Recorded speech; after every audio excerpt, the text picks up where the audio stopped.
مغربی کنارے میں اسرائیل کے ڈرون حملے میں 6 فلسطینی شہید ہو گئے۔ غیر ملکی میڈیا کے مطابق اسرائیل اپنی بھرپور طاقت سے غزہ کے معصوم فلسطینیوں پر اپنی جارحیت جاری رکھے ہوئے ہے، جہاں وہ فلسطینیوں پر زمینی اور فضائی حملے کر رہا ہے۔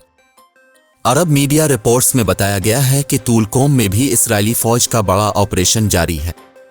ادھر غزہ میں زمینی آپریشن کرنے والے اسرائیلی فوج پر فلسطینی مزاحمتی گروپ حماس بھی جوابی کارروائی کر رہی ہے، جنہوں نے اسرائیلی ٹینکوں پر راکٹوں سے حملے کیے ہیں اور IEDs سے فوجیوں کو نشانہ بنایا۔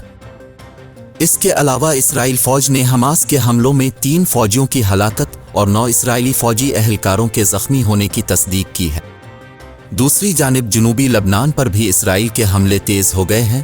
سرحدی علاقے میں گھر پر بمباری سے 3 لبنانی شہری شہید ہو گئے، جبکہ حزب اللہ نے بھی 9 اسرائیلی اہداف کو نشانہ بنایا۔ اسرائیلی آرمی چیف کا کہنا ہے غزہ میں سیف زون میں بھی کارروائیاں کرتے رہیں گے اور ساتھ ہی اسرائیل نے جنگ مہینوں جاری رہنے کا اندیا دیا ہے۔ خیال رہے کہ 7 اکتوبر سے اب تک اسرائیلی وحشیانہ بمباری سے 20,977 سے زائد فلسطینی شہید ہو چکے ہیں، جبکہ 54,536 افراد زخمی ہوئے ہیں۔